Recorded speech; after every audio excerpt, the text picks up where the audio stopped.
নমস্কার, আমি বিশ্বজিৎ পান্ডা। ভাষা ও নমস্কার। ভবিষ্যৎ আয়োজিত কথায় কথায় অনুষ্ঠানে আপনাদের সকলকে স্বাগত। আজকে আমাদের সঙ্গে আছেন আমাদের অতিথি, কথাকার, কথাশিল্পী, সাহিত্যিক চিরঞ্জয় চক্রবর্তী। কিন্তু না, তার মৌলিক সাহিত্য নিয়ে আজকে কথা হয়তো বলবো না, বলা হবে না। আপনারা অনেকেই জানেন না, তিনি রামায়ণ বিশেষজ্ঞ। রামায়ণ নিয়ে অজস্র কাজ করেছেন। বহু জাতীয় এবং আন্তর্জাতিক রামায়ণ সংক্রান্ত সম্মেলনে ভারতের প্রতিনিধি হিসেবে তিনি অংশগ্রহণ করেছেন। আজকে তার রামায়ণ চর্চার কথা শুনবো। আজকের বিষয় তাই প্রসঙ্গ রামায়ণ। আমি চিরঞ্জয় দা বলি এবং তুমি বলি। আজকের এই অনুষ্ঠানেও সেভাবেই আমরা কথা বলবো তার সঙ্গে। প্রথমে ভাষা ও ভবিষ্যতের পক্ষ থেকে কথায় কথায় অনুষ্ঠানে তাকে স্বাগত জানাচ্ছি। নমস্কার। চিরঞ্জয় দা, হ্যাঁ, হ্যাঁ, আমরা এবার সরাসরি প্রশ্নে চলে আসি। আমরা শুরু করব।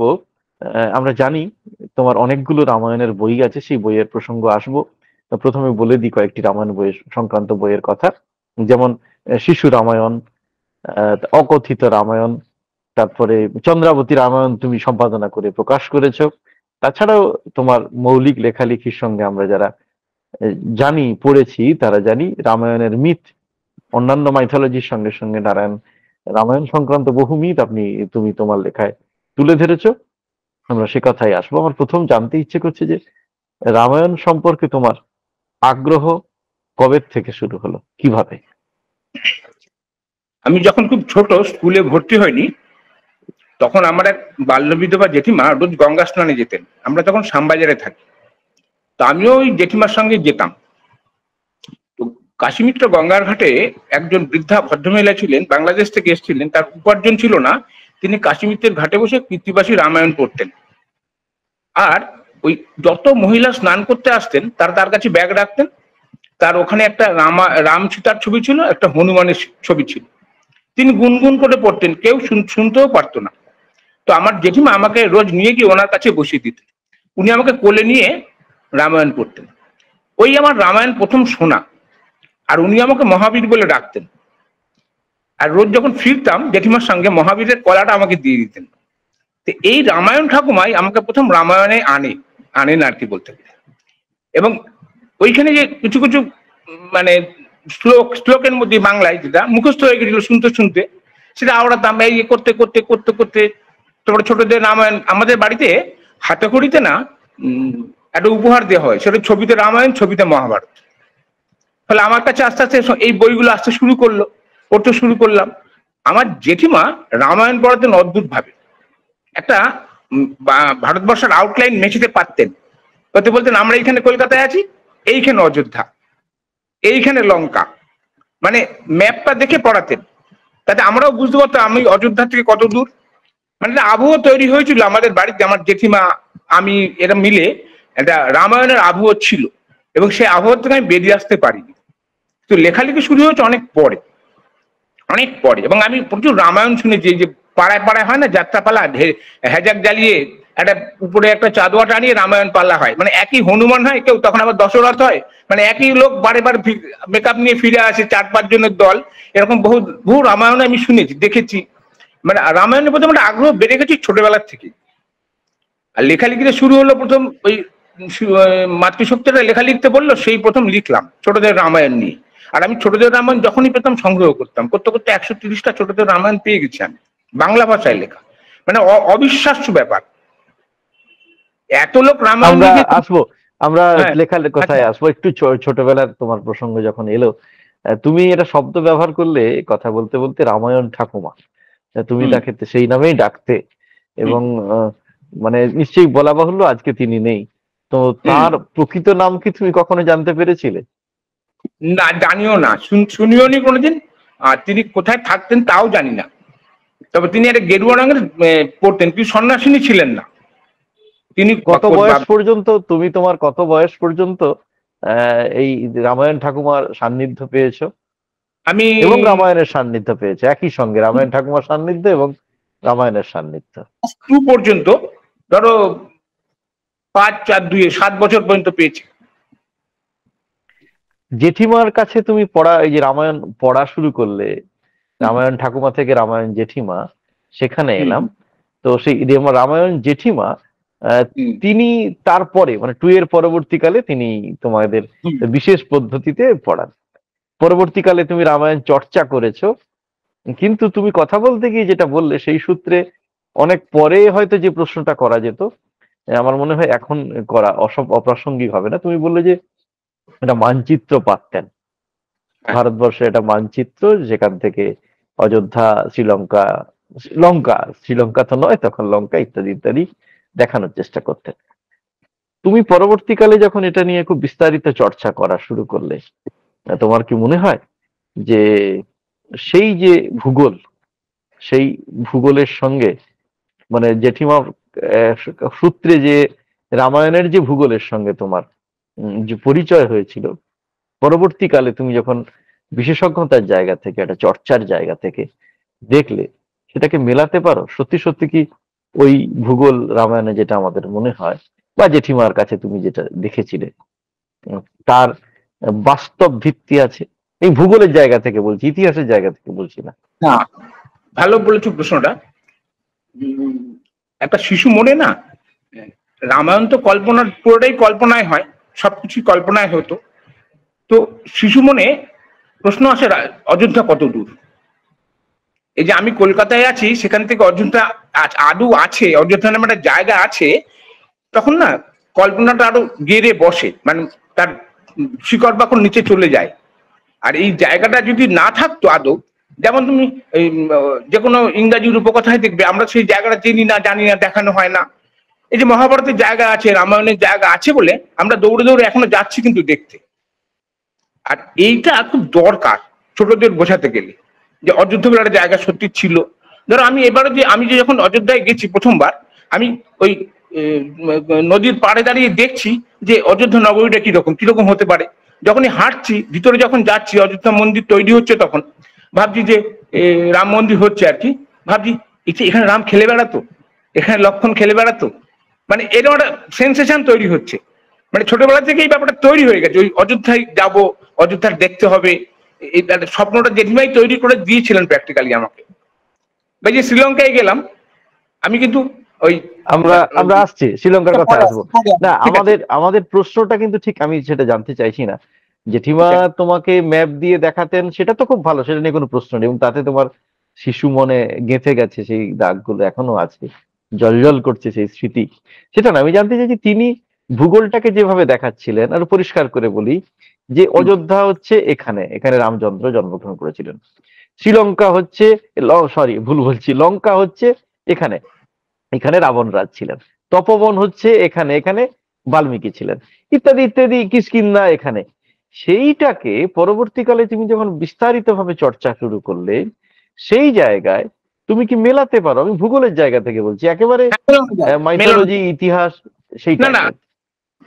মেলানো যায়, মেলানো যায়, মেলানো যাচ্ছে। হ্যাঁ, ওকে, এবার আমি জানতে চাইছি, যেহেতু লঙ্কার কথা তুমি এলে, কয়েকদিন আগে, মাসখানেক এরকম সময় আগে, চিরঞ্জয় দা, আপনারা যারা শুনছেন তাদের উদ্দেশ্যে বলছি, শ্রীলঙ্কা গিয়েছিলেন রামায়ণ সংক্রান্ত একটি আন্তর্জাতিক আলোচনা চক্রে, ভারতবর্ষের প্রতিনিধি হয়ে তিনি গিয়েছিলেন। তো তোমার কি মনে হয় যে এখনকার যেটা শ্রীলঙ্কা, আহ, তা সেটা কি ওই রামায়ণের যে লঙ্কা, তার সঙ্গে ভৌগোলিক দিক থেকে মিলে যায়, মেলানো সম্ভব? না, সেটা সম্ভব না। যা আমরা রামায়ণে পড়ি তার সঙ্গে তো মেলে না কিছু। আর সে তো রাবণের শ্রীলঙ্কাও নেই, সোনার লঙ্কাও নেই। আর ফলে মেলাবো কি করে? যা পড়েছি তার সঙ্গে তো মেলে না। এখন আর নতুন দেশে গেছি, এখন ওইখানে কিছু কিছু গল্প তৈরি হয়েছে রামায়ণ নিয়ে, সেই সব জায়গাগুলো আমরা দেখেছি। এবার যেমন আমাদের ভারতবর্ষের যে প্রত্নতত্ত্ববিদ একজন আছেন, এইচ ডি সাংকালিয়া, তিনিও বলছেন যে না, ওই লঙ্কাটা এই লঙ্কা না, মানে রামায়ণের লঙ্কা ওইটা না। এখন ফলে আমার মধ্যে দিয়ে এইগুলো বিভিন্ন বইপত্র পড়ে নানা রকম প্রশ্নও তৈরি হচ্ছে। এবং একটা একটা সবচেয়ে মজার ব্যাপার, শ্রীলঙ্কায় গিয়ে দুটো অশোক বন আছে, দু জায়গায় দুটো অশোক বন আছে, দূরত্ব তাদের মধ্যে প্রায় 500 মাইল হবে। তো এই দুটো অশোক বন কি করে হয়? দু জায়গার নাম আছে অশোক বন, এর দেখে আমারই চমকেই গেছিলাম, কিন্তু প্রশ্নের উত্তর দেওয়ার সেই সময় কেউ ছিল না। ফলে আমরা তো ওখান থেকে বেরিয়ে আসার পর ঘুরেছি, বুঝতে পারলাম না। একজনকে চিঠি লিখেছি আমি, যে দুটো অশোক বন কেন মেলানো একটু অসম্ভব হয় এখন, কিন্তু ভারতবর্ষে যেটা আমি বললাম ভূগোলের সঙ্গে মিলে, ভারতবর্ষ তো মানে কিছু কিছু দৃশ্য বা কিছু কিছু ব্যাপার আছে এখন, কিছু কিছু ব্যাপার ভারতবর্ষে যেখানেই যাবে রামায়ণের সঙ্গে মিলে যাবে। যেমন নদীগুলো পাচ্ছ, নদীর নাম তো পাল্টায়নি, নদীর তীরে হয়তো রাজপ্রাসাদটা নেই কিন্তু নদীটা আছে। এই যে কাকচক্ষু জল বলতো, নদীর জল, জলটা তুলে যখন দেখছি সত্যি কাকচক্ষুই জল, টল টল করছে জল, এত সুন্দর জল। মানে এইগুলো কিছু কিছু মেলে, কিন্তু ওখানে গিয়ে কিছু মেলাতে পারছি না। যেটা বলছে রাবণ কেভ, সেটা এমন জায়গায় সেখান থেকে সমুদ্র অনেক দূর, অথচ আমরা রামায়ণে পড়ছি যে প্রাসাদের উপর থেকে দেখতে পাচ্ছে বানর সৈন্য ঢুকে পড়েছে, এসে গেছে সমুদ্র পার হয়ে। কতগুলো জিনিস পারিনি মেলাতে, এটা ঘটনা। না ঠিক আছে, এই প্রথম কথা এইটা আমি খুব একটা মানে মনে করছি না সমস্যার, যে কারণ রামায়ণ রাবণ ওখান থেকে দেখতে পাচ্ছে রামায়ণ সমুদ্র পার করে এসে গেছে, কারণ সমুদ্র আমরা জানি যে সরে যায়, তো অনেক বছরের গল্প, অনেক সেটা নিয়ে না। কিন্তু যে প্রশ্নটা তুমি আমরা আসলে জানতে চাইছিলাম বারবার, তুমি বললেও এখন, তুমি একজনের কথা বললে, তিনি প্রশ্ন তুলেছেন, তিনি সন্দেহ প্রকাশ করেছেন যে যে লঙ্কার কথা রামায়ণে আছে এই শ্রীলঙ্কা সেটা নয়। আমি এই জায়গা থেকেই জানতে চাইছিলাম যে আমাদের এই তোমার গভীরতর চর্চার জায়গায় এই ভূগোল সম্পর্কে কতটা তুমি সন্দিহান হয়েছো। যাই হোক, এবার আমরা হ্যাঁ বলো। না, ব্যাপারটা হচ্ছে যে আমি ব্যক্তিগতভাবে এই রামায়ণ চর্চার মধ্যে এরকম ভূগোলের সমস্যা নিয়ে প্রশ্ন পাচ্ছি, উত্তরও পাচ্ছি, কিন্তু ব্যাপারটা হচ্ছে আমি তো রামায়ণের ভূগোল নিয়ে চর্চা করছি না, আমি রামায়ণের টেক্সট নিয়ে কাজটা। ফলে কি হচ্ছে, আমি ওই দিকে কত গভীরভাবে দেখতে চাইছি, কিন্তু আমার কাছে আছে, আমি তথ্যের উত্তর দিতে পারি যে ওই এই যে সাংকালিয়া কোথাকার কি বলছেন, কিভাবে বলছেন, সেটা আমি সংগ্রহ করেছি, পড়ে যাচ্ছি, কিন্তু আমি ওইটা নিয়ে চর্চা করছি না। আমি মূল রামায়ণ টেক্সটটা নিয়ে পড়তে চাইছি, রামায়ণ টেক্সট কিভাবে বদলা হচ্ছে, কোথায় কিভাবে পাল্টে গেছে, এইভাবে দেখতে ঠিক চাইছি। ঠিক। এবার আমি জানতে চাইছি, তুমি যে শ্রীলঙ্কা থেকে ফিরে এলে একটি আন্তর্জাতিক আলোচনা চক্রে, সেই বিষয়ে একটু বলো যে সেটা যারা আয়োজন করেছিলেন, যারা আয়োজক ছিলেন এবং এরকম একটা জায়গা তারা বেছে নিয়েছিলেন শ্রীলঙ্কাকে, তাদের মাথায়ও নিশ্চয়ই ওই ওই লঙ্কার মাইথোলজি ছিল, তাই এরকম একটা জায়গাকে বেছে নেওয়া, এবং তোমাদের যারা পৃথিবীর বিভিন্ন জায়গার যারা চর্চা করছেন রামায়ণ নিয়ে, তাদের বিভিন্ন ওই মাইথোলজিক্যাল এরিয়াগুলো, এলাকাগুলোকে তিনি দেখাচ্ছিলেন। তো তোমার ওখানে বক্তব্য কি ছিল? এই যে সম্মেলনে তুমি গিয়েছিলে, তোমার বলার বিষয় কি ছিল? তুমি ভারতের প্রতিনিধি হয়ে গিয়েছিলে। আমি হ্যাঁ হ্যাঁ বললাম। আমি এই যত জায়গায় গেছি সব জায়গায় ছোটদের রামায়ণ নিয়েই কথা বলেছি। ছোটদের রামায়ণ নিয়ে কোথাও কোনো চর্চা হয় না, এই সাবজেক্টটা কেউ ব্যবহার মানে কাজ করে না। আমি ছোটদের রামায়ণ নিয়েই বলেছি, ছোটদের রামায়ণে কোথায় কোথায় পার্থক্য, রামায়ণের সঙ্গে মূল বাল্মীকির সঙ্গে কিভাবে সরে গেছে। আসলে ছোটদের রামায়ণটা তো বেশিরভাগ সময় দাদু ঠাকুমা এটা বলেছেন, এবং এরা যখন বলেছেন মূল বাল্মীকি বা কৃত্তিবাস ধরে বলেননি, যা মনে এসছে বলে গেছেন, অনেক সময় পাল্টে গেছে, সেগুলোই লিখে রেখেছে, সেগুলোই বই হয়েছে। অনেক জায়গায় নতুন নতুন তথ্য এসছে, অনেক জায়গায় নতুন আবার বাদও গেছে, মানে খুব বিশেষ জিনিসগুলো বাদ গেছে এমনও আছে। আবার রামায়ণে যেমন একটা জিনিস অদ্ভুত সংযোজন হয়েছে একটা রামায়ণে, সেটা হচ্ছে যে ছোটদের রামায়ণের কথা বলছি, যে রাম লক্ষ্মণ যখন মিথিলা এলেন বিশ্বামিত্রের সঙ্গে, আসার পর বিশ্বামিত্র বলেছেন ফুল নিয়ে এসো। রাম লক্ষ্মণ ফুল আনতে গিয়ে একটা বাগান দেখেছে, প্রচুর ফুল ঢুকেছে, তা ঢুকে ওরা দেখছে অনেক মেয়ে খেলা করছে, তা বলছে যে এরকম ফুল গাছ থেকে আমরা ফুল নেবো বিশ্বামিত্রের জন্য। তখন বলে ওরা বলছে আচ্ছা নিন। ওরা যে ফুল গাছে হাত দিতে গেছে, মেয়েগুলো বাধা দিয়েছে, না হাত দেবেন না ফুলে। বলে কেন? এই তো বললেন ফুল নিয়ে যান। তখন বললো আপনার হাত পা না দিয়ে গাছে হাত দেবেন না, এটা জনক রাজার দেশ। তা বললো ঠিক আছে, হাত পা ধুবো, তো পুকুরটা দেখাও। তখন বলছে যে কোনো কথা বলছে না ওরা। তখন বলছে যে তোমাদের কি পুকুর নেই? বলে আছে। ওরা দেখাচ্ছ না কেন? বলছে আপনাদের দেখাবো না। বলছে কেন? বলে আপনার অযোধ্যার কুমার তো? বলে হ্যাঁ আমরা অযোধ্যার কুমার। বলে আপনাদের দেখাবো না। বলে কেন? বলে আমাদের পুকুরের যে সোপান আছে পাথরের, আপনারা পা দিলেই তো মানুষ হয়ে যাবে। এর আগে ওরা পাথরে পা দিয়ে অহল্যা উদ্ধার হয়েছে, তো ওরা বলছে ওই পাথরে পা দিলে তো আবার মানুষ হয়ে যাবে, তো আমরা আমাদের সোপান দিয়ে নামতে দেবো না। এই যে কাহিনীটা জুড়েছে, ইন্টারেস্টিং কাহিনী, এটা জুড়ে দিয়েছে কেউ একজন। এরকম বহুত কাহিনী জুড়ে জোড়া হয়েছে। আমি এগুলো আবার সংগ্রহ করে রামায়ণের বাইরে রামায়ণ বলে লেখা কিছুদিন লিখেছিলাম। রামায়ণ নেই, কিন্তু রামায়ণের বাইরে রামায়ণ আছে। আমি এইগুলো আর ছোটদের জন্য যে ইন্টারেস্টিং কিভাবে করা হয়েছে সেইগুলি বিভিন্ন জায়গায় বলছি। যেমন পূর্ণেন্দু বত্রী ওই দুষ্টুর রামায়ণ করেছেন, সে ছড়া দিয়ে রামায়ণটা চলছে, মানে ইন্টারেস্টিং প্রত্যেকটা জিনিস। আবার আমাদের এখানে ওই আমাদের গজেন্দ্র কুমার ঘোষ একটা রামায়ণ লিখেছিলেন যেখানে কোনো যুক্তাক্ষর নেই। রামের লক্ষণের নাম বলছেন না, বলছেন রামের ভাই। মানে এইগুলো আমি যখন বলছি অডিয়েন্স কিন্তু খুব নিচ্ছে, অদ্ভুত ভাবে নিচ্ছে। কারণ ইংরাজি ভাষায় তো বা অন্য কোনো ভাষায়, মানে ইংরাজি ভাষায় বিশেষ করে তো যুক্তাক্ষর নেই। ওরা যখন আমি যখন ওদের দেখাচ্ছি যুক্তাক্ষর, তাই নাকি, বাহ ভালো তো। এই জিনিসটা না থেকে শিশুদের জন্য আমরা শুধু টানা লিখে যাচ্ছি কোনো যুক্তাক্ষর ছাড়া, এটা একটা ইন্টারেস্টিং জিনিস। কিন্তু এরকম অনেক তথ্য আছে যা মানে কি বলবো, অনেক বড় বই হতে পারে। আমাদের দেশে এইসব বয়স্ক লোকেরা করে গেছেন, আমাদের পূর্বজরা, ভাবা যায় না, নানা ভাবে ভেবেছেন তারা, শুধু রামায়ণ নিয়েই ভেবেছেন নানা ভাবে। আর এত এখনো বলার আছে, মানে আমার কাছে যা তথ্য আছে তাতে আমি আরো 10-12টা লেকচার দিতে পারি। এবং এটা এখানে একটা জানিস জিজ্ঞেস করি, যে তুমি বললে যে শিশুদের ছোটদের রামায়ণ আসলে দাদু ঠাকুমারা তারা গল্পের ছলে বলেছেন, যে কারণে মূল রামায়ণ থেকে বহু ক্ষেত্রে সরে গেছেন, স্বাভাবিক।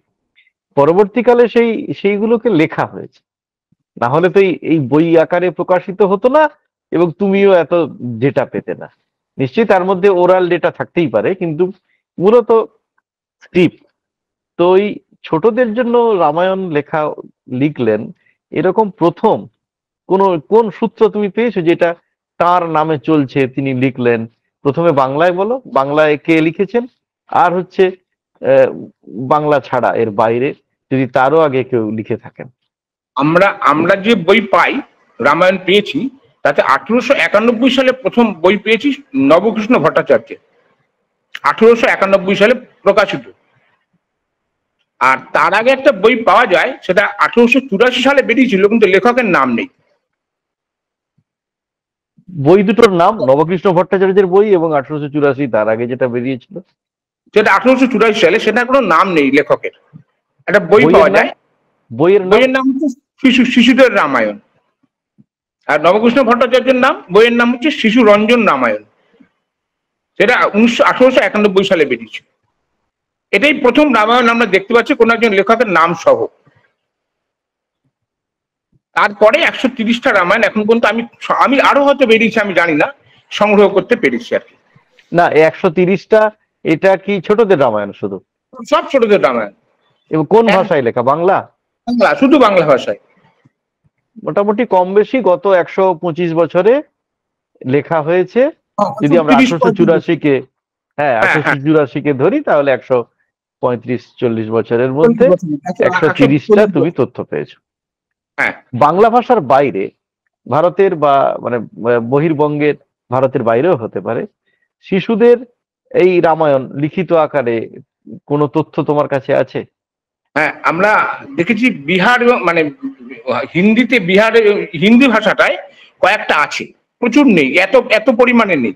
আর উড়িষ্যায় একটা বেরিয়েছিল অনেকদিন আগে, ওদের সে ভদ্রলোক ওদের ওখানকার মন্ত্রী হয়েছিলেন, ওনার একটা বই ছিল। তাছাড়া আর কোনো বই পাইনি আমি। উড়িয়ায় একটাই বই পেয়েছি, উড়িয়া থেকে। আর হিন্দিতে কয়েকটা বই আছে। আর এমনি মারাঠি বা অন্যান্য, যেমন মারাঠি যেমন রামায়ণ, মানে ভান্ডারকার রিসার্চ ইনস্টিটিউট যেমন রামায়ণ বা মহাভারত প্রচুর কাজ করেছে, ছোটদের জন্য ওরা এত কাজ করেন। ছোটদের জন্য ওদের যে বইগুলো আছে সিঙ্গেল বই আর কি, ধর সীতার চরিত্র, হনুমানের চরিত্র, রামের চরিত্র আলাদা আলাদা করে রেখেছে ওরা। একদম পুরো রামায়ণটা কোথাও ছোটদের জন্য আমি পাইনি খুঁজে। যেমন তামিল আমি ধরো 1995 সাল থেকে তামিলে যাতায়াত করছি, মানে চেন্নাই যাচ্ছি, আমি তামিলে পাইনি। এখনো পর্যন্ত আমি তামিল জোগাড় করতে পারিনি একটাও বই যে শুধু ছোটদের জন্য পূর্ণাঙ্গ রামায়ণ আছে। আর একটা ঘটনা ঘটে গেছে, ধরো আমরা যখন বড় হয়েছি তখন ইংরাজি মিডিয়ামের শিক্ষাটা শুরু হয়ে গেছে। আমরা বড় হয়ে যাওয়ার পর, আমাদের ছোট সময় ছিল না। এবং তারপরে আমরা যখন খোঁজ করতে শুরু করছি, এখন কিন্তু ওই ইংরেজি রামায়ণই সবাই পড়ে। আর পশ্চিমবঙ্গের বাইরে যারা ইংরেজি পড়ে তারা চক্রবর্তী রাজা গোপালাচারীর রামায়ণটাই ছোটবেলা থেকেই পড়ানো হয়।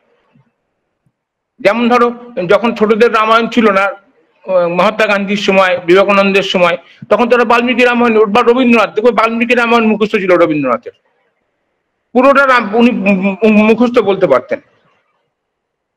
যেখানে নেই তারা বড়দের রামায়ণই পড়ে। শ্রীলঙ্কাতেও পাইনি, আমি অনেক খুঁজেছি, ছোটদের কোনো রামায়ণই পাইনি। এতগুলো শহরে গেছি, গিয়েই বইয়ের দোকানে ঢুকেছি, সবাই তাকিয়ে থাকে ছোটদের রামায়ণ বললে। যখন বের করছে একটা ক্যারেক্টার রাবণ, একটা ক্যারেক্টার সীতা, মোটামুটি 5টা ক্যারেক্টার পাওয়া যায়, রাম, লক্ষ্মণ, সীতা, রাবণ আর হনুমান। এই 5টা ক্যারেক্টার হচ্ছে মানে ম্যাক্সিমাম জায়গায় পাওয়া যায়, বাকিগুলোকে খুব ধরেও না। এখানে জানতে চাইছি, তুমি শ্রীলঙ্কায় গেছিলে, সেখানে তো শুধু ভারতবর্ষ থেকে নয়, আরো বিভিন্ন জায়গার প্রতিনিধি, বিভিন্ন দেশের যে প্রতিনিধিরা এসেছিলেন। তো তাদের জায়গা, তাদের দেশে এই ছোটদের রামায়ণ আলাদা কোনো বই আকারে পাওয়া যায়, মানে বাংলার, ভারতের বাইরে? আমি যত লোকের সঙ্গে দেখা হয়, মানে আমার পশ্চিমবঙ্গের বাইরের সবাইকে আমি এই অনুরোধটা করি যে ছোটদের রামায়ণ পেলে আমাকে একটু দেখুন বা জানাবেন, ছবি তুলে পাঠান। এবারেও আমি সবাইকে, 41 জন মোট লোক ছিল, সব জায়গা থেকে এসেছিল, সবার কাছে আমি একটাই অনুরোধ করেছি, আপনার কাছে থাকুক, আপনার লাইব্রেরি থাকুক, আমাকে একটা ফটোকপি পাঠান, একটু আমাকে কি আছে পাঠান, যে ভাষায় হোক। তা আমাকে একজন বললো, সে ভদ্রলোক এসেছিল ওই থেকে, প্যালেস্টাইন থেকে, সে বললো আপনি পড়তে পারবেন ভাষা? আমি পড়িয়ে নেবো। বলে কি করে পড়বেন? আমি বললাম কেন, ইয়েতে যাবো, কমিশন, এই হাই কমিশন অফিসে যাবো, গিয়ে লোক পেয়ে যাবো, আমি পড়িয়ে আনতে পারবো। ফলে বেশিরভাগ দেশেই না, আমি যেটা বলতে চাইছি, এই যে ছোটদের রামায়ণ নিয়ে বারবার আমি প্রেজেন্ট করছি এই সব জায়গায়, সবাই কিন্তু চমকে আছে, ছোটদের জন্য এত রামায়ণ আছে, এইভাবে লেখা হতে পারে, পূর্ণাঙ্গ রামায়ণ আছে। এইটা একটা অবাক কাণ্ড। আমিও এখন ভাবছি যে কিভাবে শুধু বাংলায় এই ব্যাপারটা হলো কি করে, আর কোনো ভাষায় হলো না। আসলে আমাদের বাংলাদেশে, এটা আমার ধারণা নয়, আমি এই মধুসূদন সরস্বতীর জীবনী করতে গিয়েও দেখলাম, পড়াশোনার যে ব্যাপকতা ছিল সমগ্র বাংলাদেশে, খুব কম জায়গায় ছিল, খুব কম জায়গা। তুমি খেয়াল করে দেখবে, মোগল সম্রাটের দরবারে প্রচুর বাঙালি লোক ছিল, এই বীরবল থেকে শুরু করে সবাই বাঙালি। কিন্তু খেয়াল করে দেখো, মানে ব্রিটিশরা আসার আগের কথা আমি বলছি, বাঙালিরা এরকমই পণ্ডিত ছিল যে তারা বিভিন্ন জায়গায় পৌঁছে গেছে, ভাবা যায় না। আমরা সেই ঐতিহ্য ধরে রাখতে পারিনি ঠিকই, এবং এই জন্যই আমার মনে হয় এত ছোটদের জন্য এতগুলো রামায়ণ হয়েছে, এই জন্যই আমার ধারণা। বাংলার এই ঐশ্বর্য আছে, তুমি বললে যে শ্রীলঙ্কা, নিঃসন্দেহে, হ্যাঁ, মানে অনেকের সঙ্গে বাইরে থেকে যারা এসেছিলেন কথা বলেছো, তারা এই পাঠাতে বলেছো, মানে তার মধ্যে কেউ বলেছেন আছে, মানে তারা এতটা আর বলতে পারেননি, তাই চমকে উঠেছেন যে ছোটদের জন্য রামায়ণ লেখা হতে পারে। হ্যাঁ, এখানে আরেকটা প্রশ্ন। হ্যাঁ প্লিজ বলো বলো বলো। আমি চারজন আমার লেখাটা জেরক্স করে নিয়েছে, ওইখানে 4 জন আমার থেকে লেখাটা নিয়ে ওইখান থেকে জেরক্স করে নিয়ে গেছে। মানে এটা ওরা আবার শুনেছো তো, পড়বে বলে। হ্যাঁ, তুমি একটা প্রশ্ন করছিলে, বলো। মানে তোমার যে পেপারটা ওখানে দিয়েছিল, ওই পেপারটার কথা বলছো? হ্যাঁ। এবং সেটা অবশ্যই ছোটদের রামায়ণ নিয়ে। তোমার শিশু রামায়ণ কথা, এই বইটি কত সালে প্রকাশিত হয়েছিল? 2000 সালে। 2000 সালে, মানে তারও আগের থেকে তুমি চর্চা করছো। শ্রীলঙ্কার আগে তুমি কয়েক বছর আগে আমরা জানি ইন্দোনেশিয়ার বালিতেও গিয়েছিলে এই রামায়ণ সংক্রান্ত একটি সম্মেলনে অংশগ্রহণ করতে। তখন সেখানেও কি তোমার বক্তব্য একই ছিল, যে ছোটদের রামায়ণ? একদম। না, আমি এটা ঠিকই করে নিই, যে ধরো তোমরা যারা একাডেমিশিয়ান, তোমাদের অনেক রিসোর্স আছে তো। আমি তো একা করি কাজ, আমি একটা সাবজেক্ট ধরে নিয়েছি যে আমি এখান থেকে বেরোবো না, এখানে লোকও নেই, আমার গাইডও নেই, কিছু নেই, আমি আমার মতো করে যাচ্ছি কাজ। আমি দেখলাম অন্য কাজে অনেক লোক আছে, কিন্তু এই কাজটা কেউ করছে না। যাই হোক, বলো প্রশ্ন। হ্যাঁ, তোমার আরেকটি বইয়ের কথা বলি। আমরা শুরুতে বলেছিলাম রামায়ণ সংক্রান্ত বই, অকথিত রামায়ণ। সেখানে প্রধানত তুমি বিভিন্ন চরিত্র এবং কোন কোন ঘটনা, যে ঘটনাগুলো মূল বাল্মীকি রামায়ণে নেই, সেটাকে তুলে ধরবার চেষ্টা করেছো। সেই বইটিতেও কি ছোটদের যে জায়গাটা সেটা প্রাধান্য পেয়েছে? না, এখানে ছোটদের কোনো ব্যাপার নেই। এখানে আমি কাজটা করেছিলাম, যেমন ধরো আমার মাথায় একটা প্রশ্ন এসেছিল যে রাম লক্ষণ বাল্মীকি এই ইয়ের সঙ্গে, মহর্ষির সঙ্গে যে গেলেন মিথিলায়, তারপরে হরধনু ভঙ্গ করলো, তারপরে 12 দিন পরে রাম সীতার বিয়ে হয়। তাহলে রাম লক্ষণ এই 12 দিন কি করলো? রাজার পুত্ররা ওখানে মিথিলায় বসে, আমি ওইটা নিয়ে লেখা লিখলাম যে বিয়ের আগের 12 দিন। আচ্ছা, এবার রাম সীতার বিয়ে কিরম করে হলো? রাম সীতার বিয়ে নিয়ে অনেক গল্প আছে, নানা জায়গায় শুনেছি। যেমন সীতা ছোট ছিল, রাম লম্বা ছিল, সীতা রামের গলায় মালাটা পরাতে পারছে না। লক্ষণ কি করেছে, রামকে নমস্কার করার ভঙ্গিমায় নিচু হয়েছে, মাথাটা নিচু হয়েছে, সীতা মালা দিয়ে দিয়েছে। মানে এই যে এগুলো বিভিন্ন জায়গায় গল্প পেয়েছি আমি, এই গল্পগুলো রাম সীতার বিয়ে বলে একটা প্রবন্ধ লিখে তার মধ্যে জুড়েছি। না, আচ্ছা, বুঝলাম না আমি। লক্ষণকে মালাটা লক্ষণ নমস্কার করেছে? লক্ষণ রামকে নমস্কার করার ভঙ্গিমায় নিচু হয়েছে, তা রাম তাকে বাধা দিতে গিয়ে নিচু হয়েছেন, বা হাত তুলে দেবে, ভাইকে তুলে আচ্ছা, দেবে, আচ্ছা। তখন সীতা কি করেছে, মালাটা রামের গলায় পরিয়ে দিয়েছে। মানে এইরকম বিভিন্ন গল্প। তুমি এই তথ্যগুলো যেখান থেকে পেয়েছো, সেই তার উল্লেখ করেছো তথ্য সূত্রগুলো? আর সপ্তপথে বেশিরভাগ থেকে বেশিরভাগটাই ওরা হ্যাঁ, হ্যাঁ। বিভিন্ন মানে তোমার আসে না, এই যে রামায়ণ কথক, যেমন আমাদের দেশে প্রচুর, মানে হিন্দি ভাষী অঞ্চলে প্রচুর রামায়ণ কথক আছেন এবং বিখ্যাত বিখ্যাত লোক আছেন। পণ্ডিত সোমনাথ বলে একজন, তিনি শুধু ওই সুন্দর কাণ্ডটাই পড়েন, আর কোনো কাণ্ড পড়েন না। পণ্ডিত সোমনাথ অসাধারণ তার, এবং তিনি অনেক গল্প জুড়ে দেন, বিভিন্ন জায়গাতে গিয়ে গিয়ে আনেন, এই গল্পগুলো জুড়ে দেন। শ্রীকান্ত বর্মা বলে একজন, তিনি পুরো রামায়ণ পড়েন। আমাদের কলকাতায় এরকম অনুষ্ঠান হয়, মারোয়ারিরা করে, বিভিন্ন জায়গায় হয়। আমরা তো এগুলো উঠে গেছে, আমাদের বাঙালি কথক তো এখন আর নেই। বাংলায় কথকতা করতে আর পেট চলবে না, ফলে আর বাঙালি কথক নেই। বেশিরভাগটাই ওরা যে বলো। এবার আমি জানতে চাইছি তোমার আরেকটি বইয়ের কথা, চন্দ্রাবতী রামায়ণ। আমরা জানি চন্দ্রাবতী রামায়ণ লিখেছিলেন মধ্যযুগে তিনি। তো এইটা তো ছোটদের জন্য ছিল না। না, এটাও ছোটদের জন্য, আমি ছোটদের জন্য লিখিনি। এখানে কি হয়েছে বলি, চন্দ্রাবতী রামায়ণ পড়ার পর আমি দেখলাম এই রামায়ণটা একদম অন্য, বাল্মীকির বিপরীত রামায়ণ। বাল্মীকির সঙ্গে এর কোনো সম্পর্ক নেই। রাম সীতা আছে, রাবণও আছে, কিন্তু বাল্মীকির সঙ্গে কোনো সম্পর্ক নেই। তাহলে ভালো তো বেশ পড়ে আনন্দ পেলাম। তারপরে পড়ার পর আমি একটা প্রসঙ্গ কথা বলে একটা লেখা লিখেছি। এটা লেখার পর সূত্রধরের সম্পাদক ওইটা পড়ে আমাকে বললো, আমাকে দিন না বইটা করি। আমি ওকে দিয়ে দিলাম মূল টেক্সট আর ওই আমার প্রসঙ্গ কথা দিয়ে একটা বই চললো। আর ইন্টারেস্টিং ব্যাপার হচ্ছে, এটা বোধহয় কোনো ইউনিভার্সিটিতে চন্দ্রাবতী কথা টেক্সট হিসেবে বোধহয় পড়ানো হয়, আমি জানি না। ওর বইটা ও পড়ার পর আমাকে বলছে অমুক কোথায় কোথায় পড়ানো বলেছিল, ভুলে গেছি আমি। যাই হোক, সেটা আমার দরকার নেই। তা অনেকেই আমাকে ফোন করে, জানতে চায় এটা সম্বন্ধে। আমার ভালো লাগে, যা কাজটা করে ফেলেছিলাম, পড়তে পড়তেই যাচ্ছি।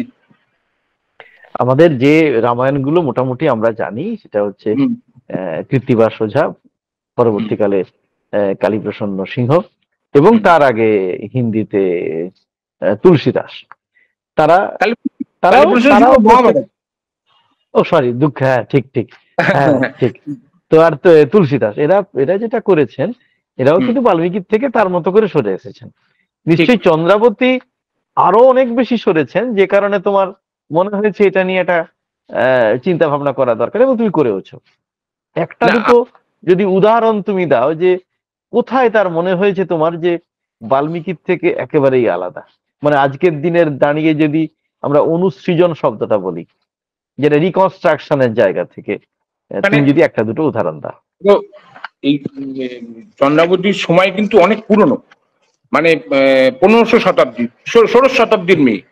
সেই সময় রামকে বকাবকি করছে, রামকে ছোট করছে, এটা কিন্তু ভাবা যায় না। তখন রাম তো মানে পূজনীয় সবার কাছে, রাম তো ভগবান। এটা হচ্ছে প্রথম পয়েন্ট।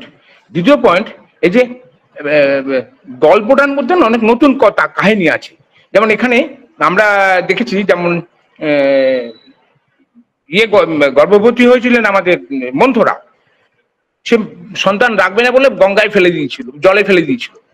আর এখানে একজন জেলে সেটা পায়, তার বউ সেটা নিয়ে নেয়, বউ সেটা দেখে বাচ্চা হয়, সেখান থেকে বাচ্চা হওয়ার পর বউ সেই মাছ বেচতে যখন জনক রাজার বাড়ি যায়, সীতাকে থেকে জনক রাজা বলে আমাকে দিয়ে দে, তুই তো গরিব মানুষ রাখতে পারবি না, আমাকে দিয়ে দে।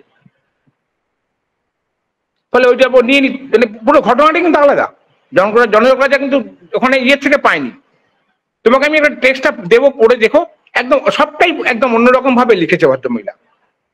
ভদ্রমহিলা কিন্তু পিছনে একটা কারণ আছে, ও কিন্তু প্রেম করতো একজনের সঙ্গে, সে ওকে না রেখে, ওকে সঙ্গে মানে বিয়ে ঠিক হয়ে গেছে, ওকে বিয়ে না করে একজন মুসলমান সুন্দরী মহিলাকে বিয়ে করলো, করে তারপর আত্মহত্যাও করলো। তারপরেও শুধু শিব শিব পুজো করতো আর রামায়ণ নিয়ে ভাবতো, রামায়ণ লিখে ফেললো একটা। আরো অনেক কাহিনী আছে, বলতে গেলে অনেক সময় লাগবে।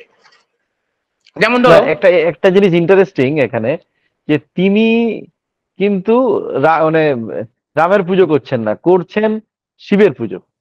ফলে একজন শিল্পীর দৃষ্টিভঙ্গি থেকে দেখা সম্ভব হয়েছে বলেই হয়তো রাম সম্পর্কে, রাম তো তার আরাধ্য দেবতা নন, তাই হয়তো তার পক্ষে এই কথাগুলো বলা সম্ভব হয়েছে, মানে বকাঝকা ইত্যাদি ইত্যাদি, যা যা তথাকথিত রামায়ণের যে মেজাজটাকে ভেঙে ফেলা হয়তো তিনি সম্ভব হতো না, তিনি যদি রামের উপাসক থাকতেন, যতটা তিনি শিবের উপাসক হওয়ার ফলে হয়তো হয়েছে। হ্যাঁ বলো। তাহলে যে কোনো সমাজে রামের বিরুদ্ধে কথা বলা এখনো যদি যতই আধুনিক আমাদের হয়, লোকে সবকিছু নিয়ে নিতে পারে বলি আমরা, এখনো রামের বিরুদ্ধে কথা বললে বেশ কিছু তোমার সামনে লোকে দাঁড়িয়ে যাবে এখনো। আর এতদিন আগে ১৬শ শতাব্দীতে বসে ভদ্রমহিলা করেছেন। আর একটা ইন্টারেস্টিং জিনিস হচ্ছে, ভদ্রমহিলা এই সীতাকে যে বাল্মীকি তপবনে রেখে আসলো রাম, সেই বিষয়ে উনি যে কাহিনী দিয়েছেন, যে সীতাকে তার ননদরা বলেছিল যে রাবণ কিরম দেখতে, একটু একে দেখাও, তো ওই একে দেখিয়েছিল, সেইটাই তার দোষ হয়েছিল। সীতা রাবণ কিরম একে দেখিয়েছিল, ঠিক আছে, তাতেই ওকে বনবাসী দিয়েছিল। আবার ইন্টারেস্টিং ব্যাপার হচ্ছে, উড়িষ্যার একজন রামায়ণ লিখেছেন, তিনি এই কাহিনীটা ওখানে ঢুকিয়েছেন, সীতা ছবি এঁকেছে আর কি, রাবণের ছবি এঁকেছে। তখন আমি বললাম, ওখানে যেখানে দেখলাম, আমি চন্দ্রপতি রামায়ণ থেকে এসছে। তখন ওখানে পার্বতী পট্টনায়ক ভদ্রমহিলা, আমি তাই নাকি, বলে আমাকে দেবে না? হ্যাঁ, আমি চন্দ্রপতি রামায়ণ একটা পাঠিয়েছি। এটা চন্দ্রপতি রামায়ণে প্রথম ছিল।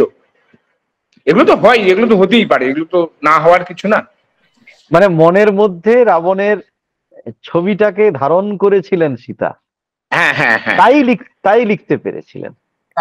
তো হ্যাঁ, তুমি একটু আগে বলেছিলে যে এখনো যে কারণে তুমি চন্দ্রাবতীকে এতটা গুরুত্ব দিচ্ছ, বা সাহসী শব্দটা না বললে ওটাই বোঝাতে চাইছো, যে এখনো এতে মানে এখনো যদি রাম সম্পর্কে কোনো কটূক্তি করা হয় বা নেগেটিভ কথা বলা হয়, তাহলে 5 জন মানুষ দাঁড়িয়ে যাবে। আমি এই ও শব্দটাতে আমার আপত্তি আছে, আমি ঠিক উল্টো মনে করি, এখন দাঁড়িয়ে যাবে। আমি একটু অন্যভাবে দেখতে চাই, মানে চন্দ্রাবতীকে তার কৃতিত্ব থেকে আমি বিন্দুমাত্র খাটো না করেও বলছি, এখন দাঁড়িয়ে যাবে। আগে হয়তো যতটা আমরা সাহস করে বলতে পারতাম, এখন বলতে পারি না। না হলে তুমি নিজে ভাবো যে তুলসীদাসের আগে কিন্তু আমরা রামচন্দ্রকে অতটা ঈশ্বর হিসেবে দেখতে অভ্যস্ত নই। তিনি যেভাবে মানে ঈশ্বরত্ব আরোপ করলেন, মূল বাল্মীকি রামায়ণ দেখলে কিন্তু ঠিক উল্টো। অতটা মানে তুলসীদাস বা পরবর্তীকালে কৃত্তিবাস বাংলায় যেভাবে ঈশ্বরত্ব আরোপ করেছেন, বাল্মীকিতে তো নেই, বরং ঠিক উল্টো। তার স্ত্রীকে সন্দেহ করে গেছেন, এমনকি লক্ষণকে যেসব কথা বলেছেন, লক্ষণ সরযুতে যে আত্মবিসর্জন দিলেন, আত্মবলিদান দিলেন, তার মূলে তো সেই দুঃখ ছিল যে তার দাদা রাম তাকে অভিযোগ করছে। ফলে আগে এটা করা যেত আমাদের, এখন বরং সেটা নিয়ে আপত্তি আছে। এবার আমি আরেকটা জায়গায় চলে আসি, যে যেটা কথা হচ্ছিল যে বাঙালি মানুষে এবং পুরো ভারতবর্ষের মানুষে, সেক্ষেত্রে তুলসীদাসের একটা, আবারও বলবো, বিরাট একটা অবদান আছে, এবং কৃত্তিবাসের, যারা যে রামচন্দ্রকে ঈশ্বর হিসেবে এই দেখার যে প্রবণতা, এইটা ছোটদের রামায়ণে মানে ছোটদের জন্য যে তুমি যে 130টা বই পেয়েছো, সেখানেও কি রামচন্দ্রকে এরকম ঈশ্বর হিসেবে দেখা হচ্ছে? না, ছোটদের রামায়ণে একটা বিশেষত্ব আছে, সেটা হচ্ছে এই যে ভাইয়েরা একসঙ্গে থাকা, একটা ভালো পরিবার হওয়া, ভালো শিক্ষা হওয়া, এগুলোই বেশিরভাগ রামায়ণে, ছোটদের রামায়ণে বর্ণনা করা হয়েছে। যে রামেরা 4 ভাই একসঙ্গে থাকে, একসঙ্গে খায়।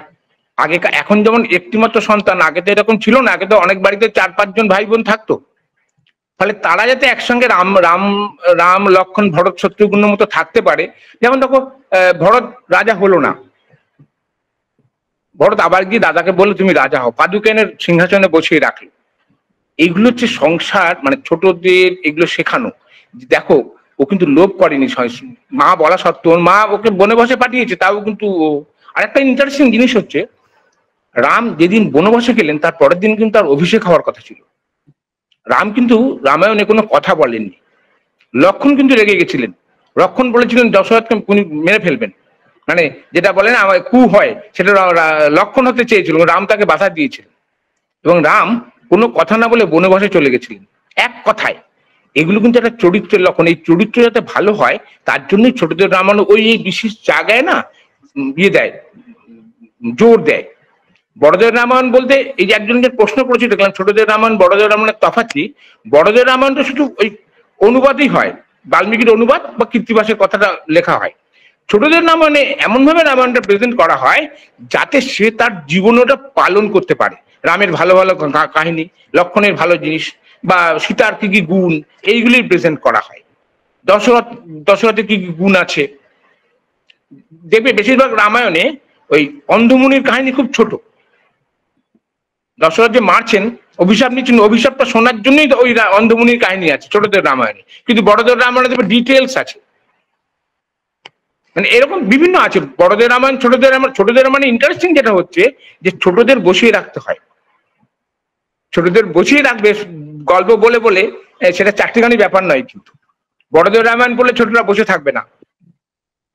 যে একটা সরযুর বর্ণনা দিলে, বনের বর্ণনা দিচ্ছ, পঞ্চবটির বর্ণনা দিচ্ছ, তাহলে হবে না, তাহলে ছোটরা বসে থাকবে না।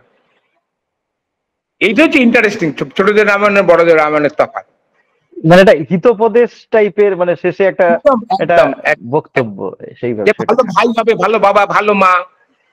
দেখো না কৌশল্যা কিন্তু কৈকেয়ীর উপর রাখছেন না। কোথায় এরকম বাক্য নেই যে কৌশল্যা কৈকেয়ীর উপর রেগে গেছেন, যে কাল ছেলে রাজা হবে, আজকে বনবাসে চলে গেল। আবার দেখো, ভরতের সীতার মাকে বকছেন, মানে দুষ্টের দমন শিষ্টের পালন, এটা শেখায় না, রামায়ণ শেখায়। রামায়ণে সত্যি পারিবারিক মানে তোমার একটা গল্প বলি শোনো। তার মানে লক্ষ্মীকান্তপুর স্টেশনে বসে আছি, একটা রামায়ণ পড়ছিলাম, ইন্দোনেশিয়া থেকে এনেছিলাম, ওয়াং বলে রামায়ণ পড়ছি। তো একটা ইয়াং কাপল আমার পাশে এসে বসে, 1.5 ঘন্টা ট্রেন লেট। তো বলছে দাদু কি পড়ছেন? বলছে রামায়ণ পড়ছি। কিছুক্ষণ পরে ছেলেটা বললো হনুমান, বলে চেঁচিয়ে উঠলো। আমি বললাম কোথায় হনুমান এসছে নাকি, চারিদিক দেখছি। তারপরে দেখছি যে চলে গেল নাকি।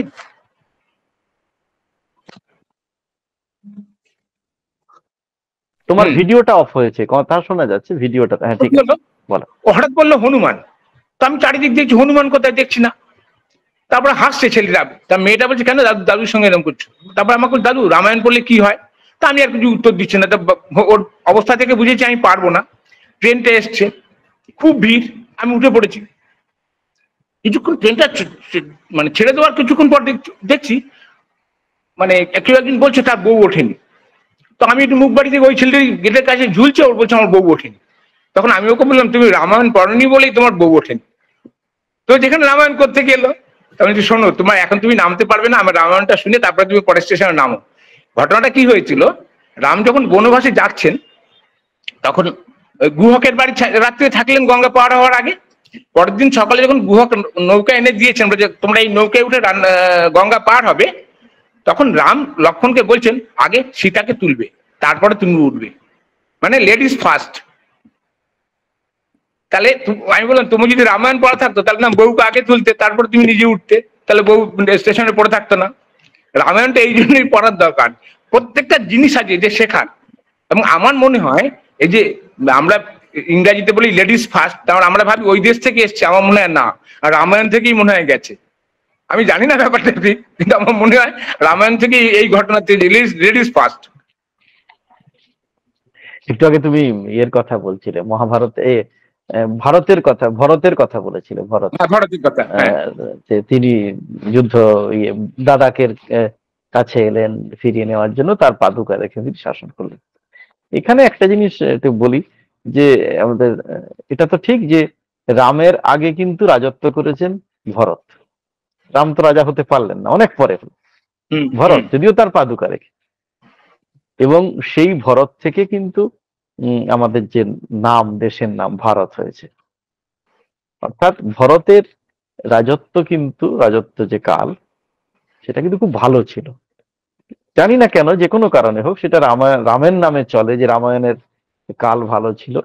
কিন্তু ভারত নামটা কিন্তু ভরত থেকে হয়েছে, এবং ভরতের সময় যে খুব ভালো চলেছিল তার নানান মানে সাক্ষ্য, মানেই বলবো ঐতিহাসিক সাক্ষ্য তার হতে পারে না কোনো কিছু, রামায়ণই তার সাক্ষ্য দেয় না, আমার মনে হয়। পরবর্তীকালে। হ্যাঁ, হ্যাঁ, বলে না বলছি। হ্যাঁ, কারণ কারণ রাম যখন পরবর্তীকালে এসে রাজা হলেন, তারপর থেকেই শুরু হলো তার স্ত্রীকে সন্দেহ করা।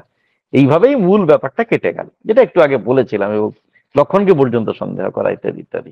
না, হ্যাঁ, বলো। ভরত ভরতের ক্ষেত্রে একটা জিনিস দেখো, রাম রাজা হবেন, দশরথ ভরতকে ওখানে বসিয়ে রেখেছেন ওর মামা বাড়ি, মানে এখন যেটা ধরো আফগানিস্তান, ওই জায়গায় বসে আছে। মানে কে কয়তে বসে আছে ভরত। দাদা অভিষেক হবে, দুই ভাই জানবে না, তার আগেই দশরথ পাঠিয়ে দিয়েছেন, বা কই কই মানে কই পাঠিয়ে দিয়েছে। দেখো ভরত কত ভালো মানুষ, সে কিন্তু কখনো অভিযোগ করছে না যে আমি থাকবো না, তো অভিযোগ ও হবে বা চলে আসি। ও যখন গেছে, মানে দূত যখন গেছে, তাকে কিন্তু বলে দিয়েছিলেন, ওদের যে রাজপুরোহিত ছিলেন তিনি বলেছেন বলবে না দশরথ মারা গেছেন। দশরথ যখন মারা গেছেন, এই দূত যখন গেছে, তখন বলছে যে জিজ্ঞেস করছে, ভরত জিজ্ঞেস করেছে অযোধ্যার সব কুশল তো? তখন ও উত্তর দিচ্ছে কুশল আস্তু, হ্যাঁ নামটা যাই হোক, আপনি সংস্কৃতটা ভুলে গেছি, কুশল আস্তু মহাবাহ দেশাং কুশলম ইচ্ছাসী, মানে আপনি যাদের যাদের কুশল প্রার্থনা করেন তারা ভালো আছেন। দশরথ মারা গেছেন ও বলছে না, বলছে ও ভাবছে কইকেয়ীর ছেলে ভরত, তাহলে ভরত ওর মা ভালো আছে, আর তো কারণ ভারত চাইবে না। আপনি যাদের যাদের করেন, কুশল প্রার্থনা করেন, তারা ভালো আছে। এবার ও কিন্তু কখনো অভিযোগ করছে না, ও দেশে এসছে, অযোধ্যায় এসে মাকে বকাবকি করেছে, তারপরে সেই দাদার কাছে চলে গেছে, নন্দন বিয়েতে গেছে, সেখান থেকে আবার খড়ম নিয়ে এসে সে শাসন করেছে। ও কিন্তু সিংহাসনে বসেনি, দেখো খেয়াল করে। শত্রুঘ্ন কিন্তু রাজপোশাকও ছাড়িনি, ও কিন্তু রাজপোশাক ছেড়ে দিয়েছিল, ও দাদার মতো বলকল পড়েছিল, সন্ন্যাসীর মতো। এই চরিত্রটা কিন্তু খুব ভালো, ওর চরিত্রটা। আমার ধারণা এই কারণেই ভারতবর্ষ হয়েছে, এরকম একটা চরিত্রের লোকের দরকার, সবাই এরকম চরিত্রের হোক, এটা আমার মনে হয়, আমি জানি না। হ্যাঁ, সেটাই তো বলতে চাইছি, সেটাই বলছি। অথচ আমরা রাম রাজত্ব বলি, মানে ভরত রাজত্ব না বলে এইটাই বলছি। এটাই বোধহয় তোমার অকথিত রামায়ণের পরবর্তী অংশে এটাও বোধহয় একটা চর্চার জায়গা হতে পারে। আমরা রামরাজ্য বলি, আসলে হয়তো ভরত রাজ্য বলা উচিত ছিল। অন্তত রামায়ণ সেই সাক্ষ্য দেয়, রামায়ণের সাক্ষ্যে আমরা দেখি যে ভরতের রাজত্বকাল কতটা ভালো ছিল। এবার একটু আসি তোমার মৌলিক লেখালেখির জায়গায়। আপনারা জানেন যে চিরঞ্জয় দা বহু গল্প উপন্যাস লিখেছেন, প্রবন্ধের বইও আছে, বেশ কিছু অনুবাদও করেছেন, এবং এখানে উল্লেখ করা দরকার জার্মানি ভাষা তিনি শিখেছিলেন, তারপর ডিপ্লোমার ডিগ্রিও আছে, এবং মূল জার্মানি থেকে তিনি আইনস্টাইনের কবিতার অনুবাদ করেছেন, এবং আরো নানান কাজ করেছেন। তো আমরা যেহেতু আজকে রামায়ণ নিয়ে কথা বলছি, একটু আগে বলেছিলেন তার একটা ঘটনার গল্পের কথা বলেছিলেন, লক্ষ্মীকান্তপুর স্টেশনে ওই হনুমান রামায়ণের কষার প্রসঙ্গ এসে হনুমানের কথা এসেছিল। আসলে ছোটদের মাথায় তো সেটাই আসবে, হনুমান যদি রামায়ণ পড়া নাও থাকে। আমরা তো অনেকগুলো মিথ আমাদের না পড়া সত্ত্বেও জেনে যাই, শুধু মিথ কেন, অনেক কিছুই আমরা না পড়া সত্ত্বেও আমরা জেনে যাই। যেমন 25শে বৈশাখ মানে যে রবীন্দ্রনাথ ঠাকুর সমস্ত বাঙালি জানেন, যে যারা নিরক্ষর তারাও জানেন। এখানে আমি অন্য একটা বইয়ের কথা আসবো। চিরঞ্জয় দার ছোটদের জন্য বেশ কিছু বই প্রকাশিত হয়েছে, গল্পের বই। এই হনুমান কলা খাবি, এই নাম থেকে বোঝা যাচ্ছে যে এটা সেই রামায়ণের মিথ, মানে ওই হনুমানের প্রসঙ্গ এসেছে। তো তোমার তোমার কি মনে হয় না যে তুমি যে একটু আগে যখন বললে যে বাচ্চা ছেলেটা বলছে যে রামায়ণ বলতে এই হনুমানের প্রসঙ্গটা এলো, তো তোমার যে এই বইটার পড়তে গিয়ে বা বইটার নাম শুনলেও তো সেই রামায়ণের জায়গাতেই চলে যাবে মানুষ। এবং তাই তো। যেটা জানতে চাই, হ্যাঁ, এবং জানতে চাইছি এইখানে তুমি এই যে ছোটবেলায় যে রামায়ণ ঠাকুমার কাছ থেকে, এবং সেখানে যে মহাবীরের একটা ছবি ছিল, তুমি একটু আগে বলেছিলে রাম সীতার ছবি থাকতো, এবং তার যে প্রসাদী কলা তোমাকে দিত। তো এই বইয়ের লেখাগুলো, গল্পগুলো লেখবার সময় তোমার কি সেই স্মৃতি কাজ করেছিল? সবসময় করে ওটা, একদম। আর একটা কথা বলি, যেটা আমার বই হয়নি, আমি একটা লেখা লিখেছি, লিখছিও বলতে গেলে, কীর্তির সঙ্গে রামায়ণ পাঠ। মানে একজন বাচ্চা মেয়েকে আমি রামায়ণ পড়ে শোনাচ্ছি। এই রামায়ণে কি কি আছে, যেমন ধরো সীতার যখন স্বয়ম্বর হচ্ছে, তখন তো বিভিন্ন দেশ থেকে লোক এসছে, সবাই তো মৈথিলি জানে না, তাহলে নিশ্চয়ই দোভাষী ছিল। বাল্মীকি তো দোভাষীর কথা বলেননি, কৃত্তিবশ বলেননি, আমরা একটা দোভাষী যোগ করেছি, রাইট?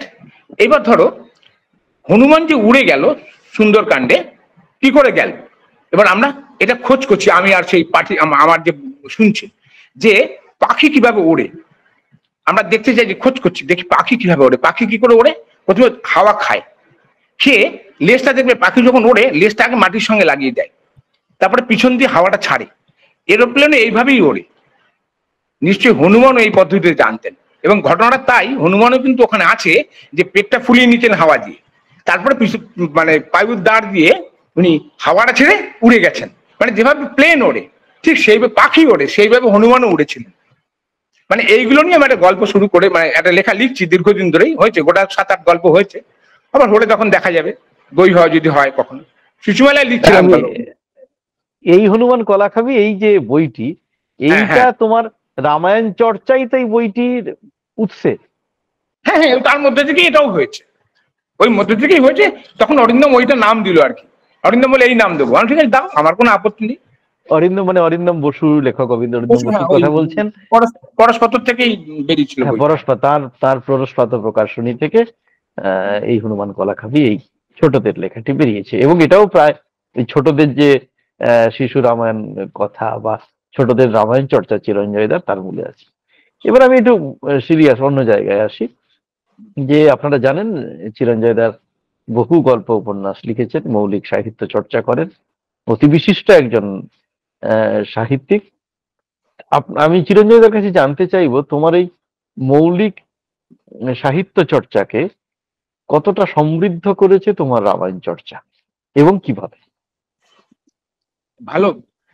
রামায়ণ চর্চা এই বাল্মীকি কৃত্তিবাস ছাড়াও বহু লোক বহুভাবে রামায়ণ চর্চা করেছেন, বহু ভাষায়, বহু বহু দৃষ্টিকোণ থেকে দেখেছেন। এই বইগুলো পড়ার পরে আমারও দৃষ্টিকোণটা পাল্টে গেছে। যেমন সবাই যত লোক, এই যে রঙ্গনায়ক আম্মা বলে হায়দ্রাবাদের এক ভদ্রমহিলা আছে, তিনি রামকে এমন ভাবে মানে লিখেছেন রামকে নিয়ে, যে সমাজচ্যুত হয়ে গেছেন। এই ওনাকে নিয়ে এটা বড় লেখা আছে নবনীত দেব সেনের। আমিও দেখা করতে গেছিলাম রঙ্গনায়ক আম্মার সঙ্গে, কিন্তু উনি ওই 5 মিনিটের বেশি সময় দিলেন না আর কি। নবনীত দেব সেন 3 দিন 4 বার দিয়ে ছিলেন, সেটা তার ব্যাপার, বড় মাপের মানুষ, যাই হোক। এইবার ব্যাপার হচ্ছে, এই অন্যরকম রামায়ণ পড়ার পর, বা রামায়ণের অন্যরকম ভাষা বর্ণনা পড়ার পর, আমারও না এই যে কমার্শিয়াল রাইটিংস থেকে দূরে সরে আসতে পেরেছি। এটা আমাকে সাহায্য করেছে। কিভাবে? না, লেখাটার থেকে আনন্দ পাওয়াটাই বড় কথা। লেখা কোথায় ছাপা হচ্ছে কিনা, কেউ কিছু বললো কিনা, এই নিয়ে আমার মাথা ঘামাই না, আমি এখনো ঘামাই না। 40 বছর ধরে এইখানে আছি, আমি এখনো লেখা ওই নিয়ে চিন্তা করি না। কেউ মানে গিয়ে দাঁড়িয়ে থাকবো ছাপা হবে কিনা, হ্যাঁ হয়তো পদ্ধতি আছে, আমি পদ্ধতিতে মানিনি, আমি আমার মতো চেষ্টা করে যাচ্ছি। এবং রামায়ণ সত্যি খুব হেল্প করেছে। রামায়ণের এত ভারী, মানে সত্যি কথা বলতে কি, আমরা তো মূল রামায়ণের পড়ি না ভালো করে। আমরা তো রামায়ণে খালি আমরা কি বলি, দশরথ নামে এক রাজা ছিলেন, তার 4টে ছেলে ছিল, 3টে বউ ছিল, তারপরে সীতার সঙ্গে বিয়ে হলো, তারপরে বনবাসে গেল, বর পাওনা ছিল, বনবাসে চলে গেল। আমরা এর বেশ কিন্তু আমরা রামায়ণ নিয়ে পড়াশোনা করি না। রামায়ণ যদি আমরা পড়ি, কৃত্তিবাস বা বাল্মীকি, তার যা বর্ণনা, তার যা ভাষা, ভাবা যায় না, মানে চমকে যাওয়ার মতো। আমরা আমরা যখন লেখালেখি করি না, আমাদের লজ্জা লাগে যে কি কি লিখে গেছে ওরা। অনুবাদে পড়লেই এই অবস্থা মনে হয়, তা অরিজিনাল তো কি ভাবাই যায় না। মানে তুমি সাহিত্য মূল্যের কথা বলছো, রামায়ণের সাহিত্য মূল্যের কথা বলছো। রামায়ণের সাহিত্য মূল্যের কথা বলছি। শুধু তাই না, টেক্সট দেখো না, তার স্ট্রাকচার দেখো না, রামায়ণের স্ট্রাকচার ভাবা যায়। রামায়ণে তুমি দেখো, হনুমানকে দিয়ে কথা বলাচ্ছেন, জাম্বুবানকে দিয়ে কথা বলানো হচ্ছে। আমরা ভাবতে পারি এখন মানে মনুষ্যের তর প্রাণীকে দিয়ে কথা বলাচ্ছি, কোন গল্প উপন্যাস আমরা আনতে পেরেছি? ভয় আনি না, আমরা বলি সম্পাদক ছাপবে না। রামায়ণ দেখো লোকে পড়ছে, কেউ কোনো কথা বলছে না। আসলে লোকে ভাবছেই নিজের মনুষ্য তর প্রাণী আর মনুষ্য বা রাম ভগবান। আমরা যখন রামায়ণ পড়ি, ওই নমস্কার করে রামায়ণটা পড়ি। রামায়ণের মধ্যে এত সুন্দর স্ট্রাকচার তুমি দেখো, ছন্দ দেখো, তুমি যদি কবিতায় পড়ো ছন্দ দেখো কত সুন্দর, ভাষা প্রয়োগ দেখো, ভাবা যায় না। আমি তো ভাবতে পারি না। হ্যাঁ বলো, আমি বক বক করে যাচ্ছি। তুমি একটু আগে বলেছিলে যে তোমার এই রামায়ণ চর্চার তোমাকে মৌলিক লেখালেখির ক্ষেত্রে কমার্শিয়াল সাহিত্যর থেকে তোমাকে দূরে রাখতে সাহায্য করেছে। আমি এখানে একটা খুব পরিষ্কার করে জানতে চাই, যে যদিও পরিষ্কার করে উত্তর হবে কিনা আমি জানি না, কমার্শিয়াল সাহিত্য আর তোমার সাহিত্য, আমি তোমার জায়গা থেকে বলতে চাইছি, এই দুটোকে তুমি কিভাবে আলাদা করতে চাও বিষয় এবং আঙ্গিকের দিক থেকে? কমার্শিয়াল সাহিত্য এবং আমি যা লেখালেখি করি, যেমন আমি যা লিখি আমার মতো করে লিখি, কাগজে ছাপবে কিনা এ নিয়ে ভাবি না। আমার অনেক বন্ধুই কোনো তার গল্প বেরিয়েছে বড় কাগজে, যদি বলি এই জায়গাটা এরকম হলে ভালো হতো না, কিন্তু পাঠক বুঝবে না। আমি কখনো পাঠক বুঝবে না এই কথাটা বলি না, ভাবি না কখনো। কেন ভাবি না? আমি কমলবাবুর কাছে গেছিলাম বিএসসি পাস করার পর, এমএসসি ভর্তি হয়ে গেছিলাম, কারণ কমলবাবু বাড়ি ছিল আমাদের সায়েন্স কলেজের পিছনটাতে। তো আমিও কমলবাবুকে এই প্রশ্নটা করেছিলাম যে আপনার সব জিনিস আমি বুঝতে পারি না। তখন উনি বললেন বারবার পড়তে হয়। তখন উনি আমাকে বললেন যে আচ্ছা তোমরা এই কবিতাটা পড়েছো না, এসেছে ঝড় থিমের পরশ লেগেছে হাওয়ার পরে, হ্যাঁ যখন পড়েছিলে তখন বুঝেছিলে, এখন পড়লে অনুভব করতে পারো না? আমি বললাম হ্যাঁ ঠিক বলেছেন তো। বলে বারবার পড়তে হবে। ওই এসেছে ঝড় থিমের পরশ, তোমার হিমের পরশটা লাগতে গেলে বুঝতে হয়, অনুভব করতে হয়। তা আমি ওনার এই বাক্যটা আমার খুব ভালো লেগেছিল, এক। আর 2 নম্বর হচ্ছে যে ধরো আমার খুব সৌভাগ্য হয়েছে গুন্টার গাছকে পেয়েছিলাম ম্যাক্সমুলার ভবনে। উনি একদিন আমাকে বলেছিলেন গল্প না লিখতে নেই, গল্প না আসে। ফিকশন তুমি লিখবো বলবে না, বলবে আমার কাছে এসছে ফিকশনটা। বলে কিরকম? বলে তুমি ধরো প্রেমিকার জন্য দাঁড়িয়ে আছো, ধরো তুমি দেখছো লাল গাউন, উনি লাল গাউনের কথা বলেছেন, লাল গাউন যেই বাস থেকে নামলো তুমি ভাবলো ওটা তোমার প্রেমিকা এসছে। দেখলে না, কাছে আসলে না, দেখ নীল গাউন হতে পারে, নীল গাউন কাছে আসছে না, মানে এভাবে আসবে তোমার কাছে, ফিকশন এভাবে তোমার কাছে আসবে, আসে তুমি রিজেক্ট করবে, তারপরে যখন আসবে সেটা ধরতে পারবে। আমাদের এখানে যেটা হয় কমার্শিয়াল, তুমি যেটা বললে, আমি 2-1টা লেখা লিখে দেখেছি। আজকের লেখা লিখে বলে 7 দিনের মধ্যে গল্প দাও, 10 দিন, আমি পারি না সেটা লিখতে। ভাবতে হয়, লিখি ছেড়ি কাটি, ভালো লিখি মন্দ লিখি সে প্রসঙ্গে আমি আসছি না। আমি আমি আমার মতো করে লিখতে চাই, যাই লিখি, রামায়ণ লিখি আর গল্প উপন্যাসই লিখি, আমি আমার মতো করে লিখতে, যেটা কমার্শিয়াল নিক না নিক। একটা আমি আশীর্বাদ পেয়েছিলাম একজনের কাছে, 6 পত্রিকা যখন আমরা করতাম গাণিতিক সাহিত্যের মুখপত্র, তাতে আমাদের অনেকে বকাবকিও করেছিল। বিমল কর আমাকে একটা কথা বলেছে, আমি ওনাকে প্রথম সংখ্যাটা দিয়েছিলাম, তারপর গোটা 2 সংখ্যা দিতে পারিনি। পূর্ণেন্দু পত্র আমাকে বললেন একদিন, এই বিমলদাকে পত্রিকা দিস না? বললো না দেখা হয় না, আমি তো আনন্দবাজার যেতে পারি না, তুই কার্জন পার্কে গিয়ে দিয়ে আসবি। তারপর আমি কার্জন পার্কে গিয়ে দিয়ে এসেছিলাম। উনি আমাকে একটা কথা বলেছিলেন আমাদের ম্যাগাজিন পড়ে, যে তুমি না যেরকম লিখছো সেরকম লেখো, কমার্শিয়াল হাউসে যেও না, তুমিও অস্বস্তিতে পড়বে, আমরাও অস্বস্তিতে পড়বো, তুমি লিখে যাও, লেখাটা ছাড়বে না। এই যে এটা আমার কাছে আশীর্বাদ। এবং উনি কিন্তু যখন গল্পপত্র করলেন, করে কিন্তু আমার গল্প প্রথমেই ছাপলেন এবং ডেকে পাঠালেন, আমি গেলাম, গল্প ছাপলেন। কমার্শিয়াল যারা লিখতে পারে তারা ভালো, আমি তাদের নিশ্চয়ই নমস্কার করি, তারা গুণী মানুষ। আমি পারি না, ওই জন্যই আমি আমাকে আলাদা করে দেখেছি। রামায়ণ আমাকে হেল্পটা করে সবসময়, যে লিখতেই হবে অমুক জায়গায়, এরকম কোনো ব্যাপার আমার নেই। ছাপা না হলেও আমার কোনো ব্যাপার নেই, মঞ্চে উঠতেই হবে এমন কোনো ব্যাপার নেই। কেন সাহিত্যিক হিসেবে যদি চরিত্র গঠনে, তোমার চরিত্র গঠনে রামায়ণের একটা ভূমিকা আছে, যদি আমরা এইভাবে দেখি। সবারই কোনো মহাকাব্য না, মহাকাব্য একটা লোকের চরিত্র গঠন করে, যে পড়ে এবং যে শুনে। মহাকাব্য এই জন্য লোকে মহাকাব্য বলে। মহাকাব্য শুধু নমস্কার করে রেখে দেওয়ার জিনিস নয়, কিন্তু মহাকাব্য হচ্ছে একটা মানুষকে তৈরি করে। তুমি দেখবে, তুমি ধরো এতদিন অধ্যাপনা করছো, এত ছাত্রছাত্রী, তুমি আমি বন্ধু বান্ধব, ছাত্র, তোমার মাস্টার মশাই, তুমি দেখবে খুব কম লোককে তুমি মনে রাখতে পারছো, মানে চরিত্রের দিক থেকে। ভালো ছাত্র মন্দ ছাত্র বলছি না, তুমি কম লোককে তুমি মনে রাখছো। কেন বলো তো? তুমি খোঁজ করে দেখো, সব কোনো একটা মহাকাব্যের চরিত্রকে ধরে রেখেছে। তুমি খোঁজ একটা, আমি বলে রাখ, আজকে বললাম, তুমি খোঁজ করে দেখো। মহাকাব্য না থাকলে চরিত্র ভালো হতে পারে না, হওয়ার সম্ভাবনাও নেই। ওই জন্য তো মহাকাব্য, কাব্য তো বলি না, মহাকাব্য বলি। মহাকাব্যে ইনফ্লুয়েন্স আছে সমাজ, সোসাইটি, ব্যক্তি চরিত্রের বড় ইনফ্লুয়েন্স। তুমি হয়তো ভাবছো হ্যাঁ, এবং তোমার সাহিত্য চর্চায় সেই ইনফ্লুয়েন্স আছে। আচ্ছা, নিঃসন্দেহে। এবার আমি তোমার যেটা, তোমার যতগুলো উপন্যাস আমি পড়েছি তার মধ্যে অন্যতম শ্রেষ্ঠ উপন্যাস আমার মনে হয়েছে মহাশয় সুনশ্রেব। তো এই যে এখানে যে ঘটনাটাকে নিয়ে লেখা, যে মাইথোলজিকে, মিথকে নিয়ে লেখা, তাও কিন্তু রামায়ণের সঙ্গে যুক্ত, রামায়ণের অনুষঙ্গে এসেছে। তো তোমার রামায়ণ চর্চা না থাকলে হয়তো তুমি এই উপন্যাসটা লিখতে পারতে না। তুমি এটাকে, এই ঘটনাটাকে, রামায়ণের এই ঘটনাটাকে, আরো অন্যান্য পুরাণ শাস্ত্রে এই প্রসঙ্গ আছে, মহাশয় সুনশ্রেব, এটাকে উপন্যাসের ফর্মে লেখার কথা তুমি কেন ভাবলে? যেহেতু তোমার ককথিত রামায়ণ বা অন্যান্য রামায়ণ চর্চার একটা জায়গা আছে। ব্যাপারটা কি হচ্ছে, মানে মাথার মধ্যে ঘুরছিল, লিখে ফেলেছি। এবার উপন্যাস হিসাবে লিখবো কি গল্প হবে আমি জানতাম না, সত্যি কথা বলছি। লেখার সময় আমি অত ভেবে লিখি না। তো লেখাটা লেখা হয়ে গেল, মাথার মধ্যে ঘুরছিল, মাথার মধ্যে ধাক্কা, যেমন হ্যাঁ, মাথার মধ্যে ধাক্কা মারছিল, আমি লিখে ফেলেছি। লেখাটা পরে যখন দিলাম, যে সম্পাদক চাইলো, দিলাম, তিনি বললেন উপন্যাসটা ভালো হয়েছে। ভালো হয়েছে।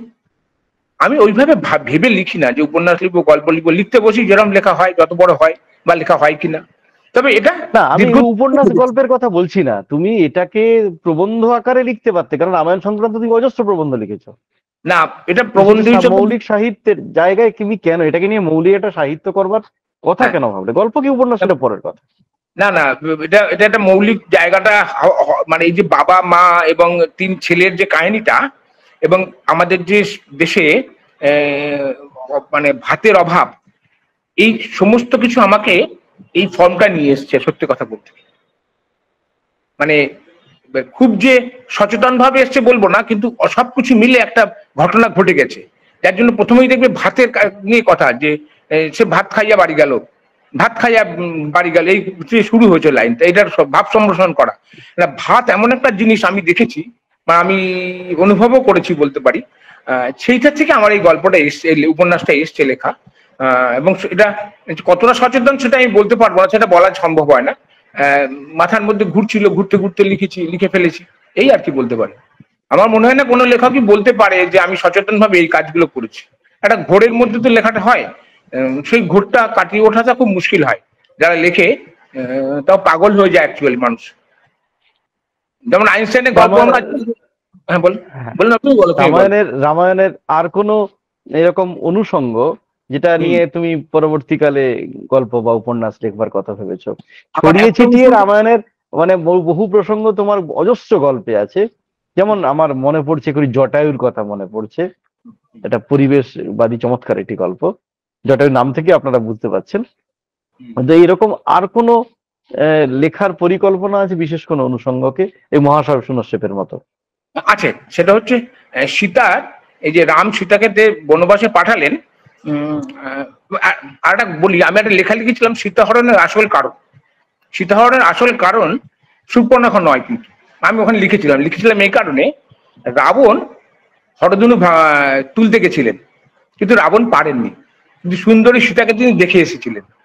ঠিক আছে, রাবণের সঙ্গে রাবণের মামা প্রহস্ত গেছিল, এবং ওরা যখন ওই হরধনু তুলতে গিয়ে আছাড় খেয়ে পড়ে গেছিল, তারপরে মুখ ঢেকে মিথিলা থেকে চলে এসেছিল। তা রাবণের একটা ইয়ে ছিল, রাগ ছিল যে আমি সীতাকে নেব, এবং বনের মধ্যে সীতা আছে শুনে রাবণ হরণ করেছিল। এই যে রাবণ এবং সীতার একটা সম্পর্ক, সীতাও কিন্তু রাবণের বিরুদ্ধে কোনো কথা বলেননি, এবং আমরা রামায়ণে যেসব দেখেছি সীতা কিন্তু কোনো কথা বলছেন না। রাবণ কিন্তু সীতাকে তার গৃহলক্ষ্মী করবেন অফার দিচ্ছেন নানা রকম, সীতা কিন্তু কোনো কথা বলছেন না, সীতা কান্নাকাটি করছেন কিন্তু কোনো কথা বলছেন না। আমার এই সীতা এবং রাবণ এবং রাম এই তিনজনকে লেখার একটা ইচ্ছা আছে, এখন আমি ধরে উঠতে পারছি না কিভাবে লিখবো, আমার লেখার ইচ্ছা সীতাকে নিয়ে মেইনলি। সীতার এই ব্যাপারটা আমার কাছে খুব ইন্টারেস্টিং, এবং এটা নিয়ে তুমি মৌলিক লেখার কথাই ভাবছো, মানে মানে উপন্যাসের ফর্মে মৌলিক লেখাই লিখবো। এই মুহূর্তে তুমি রামায়ণ সংক্রান্ত মানে কি লেখার সঙ্গে জড়িয়ে আছো? এই মুহূর্তে আমি রামায়ণের সঙ্গে যুক্ত আছি, মানে আমি যে বিভিন্ন জায়গায় রামায়ণ দেখেছি না, ছোট ছোট লেখা লিখছি। মানে এই ধরো ইন্দোনেশিয়াতে বিভিন্ন, যেমন ইন্দোনেশিয়াতে লোকের নাম হয় মানে 4 ছেলে হলে পরের ছেলের নাম হয় আবার রাম, মানে যদি রাম লক্ষণ ভরত শত্রুঘ্ন নাম দেয় 4জন ছেলে, 5ম ছেলে হলে নাম দেয় রাম। অদ্ভুত ব্যাপার, কি বলছি বুঝলি, ওদের নামে না বোঝা যায়। কেডেক হলে মেজ ছেলে, মানে লক্ষণ, তার নামের সঙ্গে কেডেক থাকবেই, আমি সবকটা এক্ষুনি মনে করতে পারছি না, কেডেক শব্দটা থাকবে যে মেজ ছেলে, তার মানে তুমি কেডেক কারোর নামে পেলে বুঝবে এই যে মেজ ছেলে, অথবা ষষ্ঠ ছেলে। যদি ওর 6টা ছেলে হয়, আবার দ্বিতীয় ছেলে কেডেক, ষষ্ঠ ছেলেও কেডেক। মানে রামায়ণটা কিভাবে ধরে রেখেছি জীবনের মধ্যে, 4 জন বেশি ছেলে হলেই নামটা আবার রাম থেকে শুরু হবে, রাম লক্ষণ ভরত শত্রুঘ্ন আবার রাম থেকে শুরু হবে। এইগুলো নিয়ে আমি একটা লেখা লিখছি, লেখা শুরু করেছি, কয়েকটা লেখা লিখেছি, যেমন উবুদের রামায়ণ, তারপরে তোমার ব্যাংককের রামায়ণ দেখেছি, কিছু কিছু লেখা ছোট ছোট করে লিখছি। মানে শুধু বাংলার ছোটদের রামায়ণ নয়, তুমি মানে পুরো আন্তর্জাতিক যত জায়গায় ছোটদের রামায়ণ বা রামায়ণ নিয়ে যা যা তোমার কাছে তথ্য আছে তা নিয়ে লিখছো। এবার আমি যে এই প্রসঙ্গেই জানতে চাই, একদম প্রথম রামায়ণ নিয়ে লেখাটা তুমি কোন বিষয়ে লিখেছিলে, কোন প্রেক্ষাপটে বা কোন অনুপ্রেরণায়? একদম প্রথম আমি রামায়ণ নিয়ে লিখেছি ওই বিয়ের আগের 12 দিন, প্রথম লেখা ওইটা আমার। বিয়ের আগে রাম সীতার যে মিথিলায় ওরা ছিল 12 দিন হরধনুভঙ্গের পর, সেই 12 দিন নিয়ে আমি একটা লেখা লিখেছিলাম। আনুমানিক কোন সময় এটা লিখেছিলাম? 2002-03 এরকম। মানে 2002, মানে তার আগেই তো তোমার বললে শিশু রামায়ণ কথা বেরিয়েছে। না 2000, না ভুল বললাম, 2000 না, এটা 2010-এ বেরিয়েছে শিশু রামায়ণ। ও আচ্ছা আচ্ছা, 2010-এ বেরিয়েছে। না, ওই হঠাৎ করে তুমি ততদিনে তোমার অনেক গল্প উপন্যাস বেরিয়ে গেছে। হঠাৎ করে না, মানে মাথার মধ্যে ছিল, লেখা হতো না হচ্ছে না এরম আর কি। তার আগে আমি ওইগুলো লিখেছি, আমার ভুল হয়েছে বলা, ওই কৃতির সঙ্গে রামায়ণ পাঠ শিশুমেলায় লিখেছি আমি এগুলো। এইটা শিশুমেলায় লেখাটাই তোমার প্রথম, এবং যেহেতু শিশুমেলা ছোটদের পত্রিকা, এবং সেখানে ওই তারপরেই বোধহয় তোমার আরো বৃহত্তর ভাবে তুমি এর চর্চা করেছো। একদম একদম ছোটদের রামায়ণের 125 বছর জোগাড় হলো ওই হিসাব করে, সেইবার মাতৃশক্তিতে আমি একটা লেখা লিখেছিলাম, শিশু রামায়ণ 125। তারপর থেকে আরো ব্যাপক 1884 কে ধরে, হ্যাঁ ধরো 125 করো, হচ্ছে 1984 আর 25 ধরো, ওই 6-7 ধরে, আমি কাগজটা হাতের কাছে নেই, ওই রকম সময় ওইটা শিশু রামায়ণ কথা লিখলাম প্রথম। হ্যাঁ বলো তুমি এবার। ঠিক আছে, মানে ওই সময় থেকে তুমি মোটামুটি শিশু রামায়ণকে তোমার নিজের চর্চার জন্য তুমি বেছে নিলে, অন্যান্য বিষয়গুলোর বাদ দিয়ে। তুমি একটু আগে আলোচনা করতে গিয়ে কমল কুমার মজুমদারের কথা বলেছিলে, কমল কুমার বলতে আসলে কমল কুমার মজুমদারের কথা বলছিলে, এবং তখনই বলেছিলে তুমি যখন বালিগঞ্জ সায়েন্স কলেজের ছাত্র। আপনারা যারা শুনছেন তাদের জন্য বলি যে চিরঞ্জয় দার এমনি অঙ্ক নিয়ে তার পড়াশুনো, এবং তুমি আলোচনার সূত্রে একটা কথা বলেছিলে, 6 কথা বলেছিলে। 6টি পত্রিকা 1981 সাল থেকে প্রকাশিত হয়েছিল গাণিতিক সাহিত্যের মুখপত্র হিসেবে। 7টি সংখ্যা প্রকাশিত হওয়ার পরে বন্ধ হয়ে যায়। তো গাণিতিক সাহিত্য বলতে তুমি ঠিক কি বোঝাচ্ছ? এবার গাণিতিক সাহিত্য বলতে জীবনটা কিন্তু গণিতের দ্বারাই নিয়ন্ত্রিত হয়, যে কোনো কাজই গণিতের দ্বারাই আমরা সেটা বলি না। এবার ধরো এ প্লাস বি হোল স্কোয়ার, তুমি তো মুখস্থ করেছিলে ক্লাস 7-এ উঠে। এ প্লাস বি হোল স্কোয়ারটা কি জিনিস? একটা লোকের একটা জমি কিনেছে, একদিকটা এ একদিকটা বি, তার জমিটা কম হয়ে গেছে।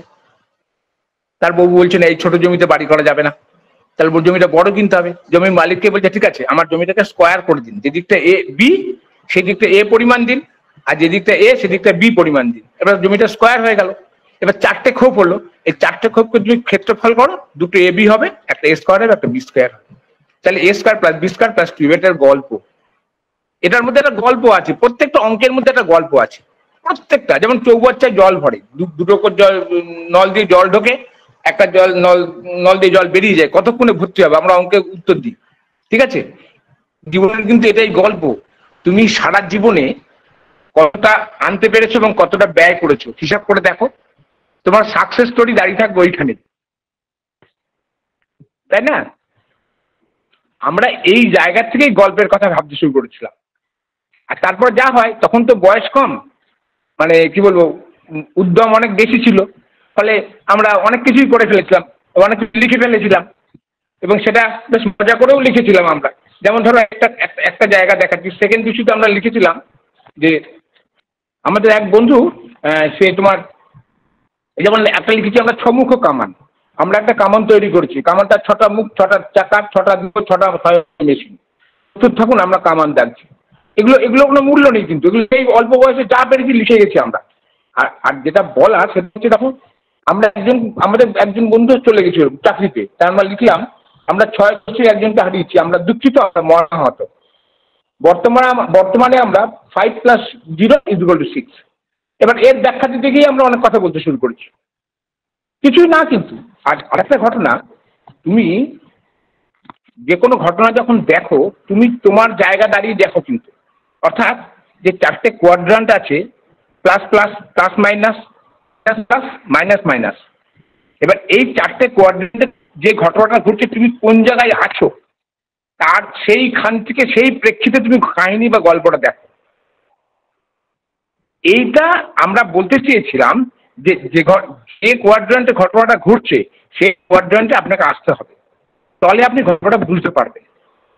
না হলে আপনি গল্পটাকে খালি বলবেন দুর্বোধ্য।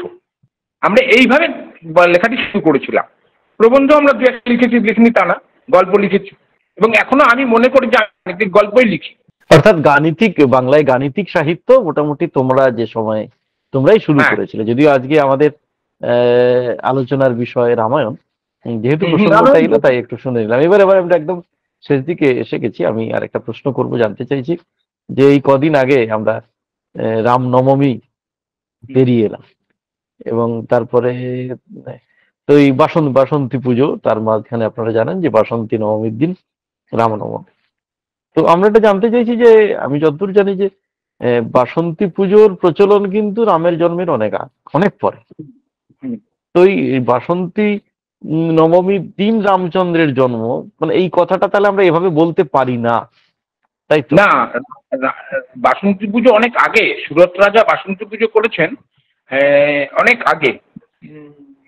রামের জন্মে, রাম তো তেতায়, এটা তার একটা আবার দুটো যুগের আগে।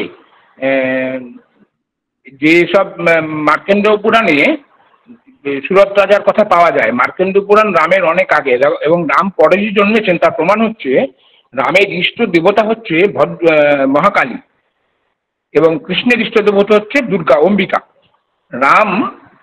রামের যে পারিবারিক ইষ্ট দেবতা সে হচ্ছে কালী, এবং রামের আগে সুরত রাজার এই বাসন্তী পুজো করেছিলেন। আর আরেকটা কথা বলি,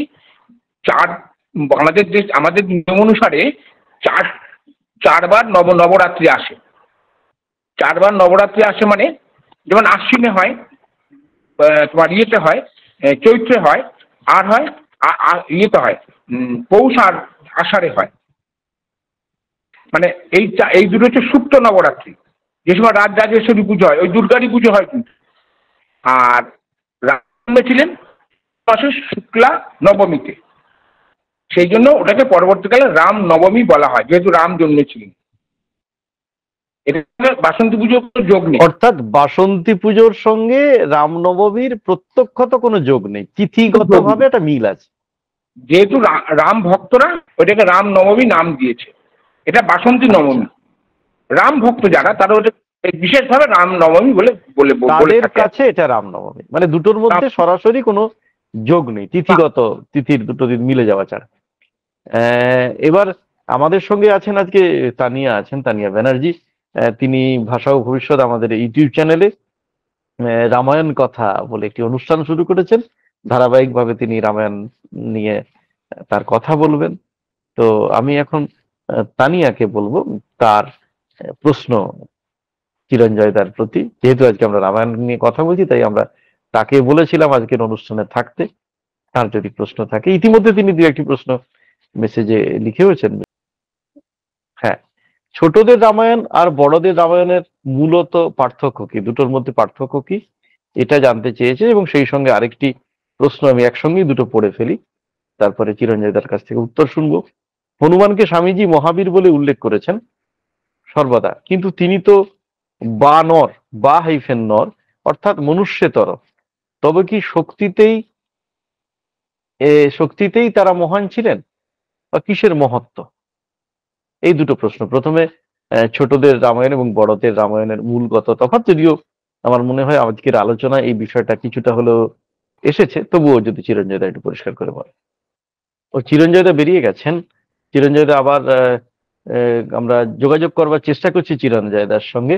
আজকে আসলে আমাদের স্টুডিওতে আছেন আমাদের ভাষা ও ভবিষ্যতের কর্ণধার আছেন, তিনি যোগাযোগ করছেন স্টুডিও থেকে চিরঞ্জয় দার সঙ্গে। আসলে আজকে আমরা চেয়েছিলাম যে সাহিত্যিক চিরঞ্জয় চক্রবর্তীকে আমরা যেভাবে চিনি, তার সাহিত্যের জায়গার বাদ দিয়ে আরেকটা বিস্তারিত একটা বড় জায়গা আছে, তার চর্চার বড় একটা জায়গা। তিনি রামায়ণ নিয়ে বহুদিন ধরে ছোটদের রামায়ণ নিয়ে চর্চা করছেন, রামায়ণ নিয়ে একাধিক গ্রন্থ রয়েছে। তার এই জায়গাটাকে একটু আলোকিত করা এবং তার অভিজ্ঞতার কথা শোনা, এবং আমাদের অনেকের কাছেই ছোটদের রামায়ণ নিয়ে অতটা আমাদের জানা হয়ে ওঠেনি ছোটদের রামায়ণ বিষয়টি। তার মুখ থেকে আর একটু শুনবো তার যে বৃহত্তর একটা জায়গা। এবং তিনি বললেনও 130টা বাংলায় লেখা ছোটদের রামায়ণ তিনি পেয়েছেন, বাংলায় লেখা পেয়ে গেছেন 130টা। তাছাড়া তো ওরালি মৌখিকভাবে তিনি অনেক শুনেছেন। তিনি আসছেন, তার কাছ থেকে শুনবো। এবং তিনি বহু জাতীয় এবং আন্তর্জাতিক রামায়ণ সংক্রান্ত সেমিনারে প্রতিনিধিত্ব করেছেন আমাদের বাংলার রাজ্যের হয়ে, আমাদের দেশের হয়ে। তিনি লখনৌতে গিয়েছিলেন 2021 সালে একটি আন্তর্জাতিক রামায়ণ সম্মেলনে যোগ দিতে।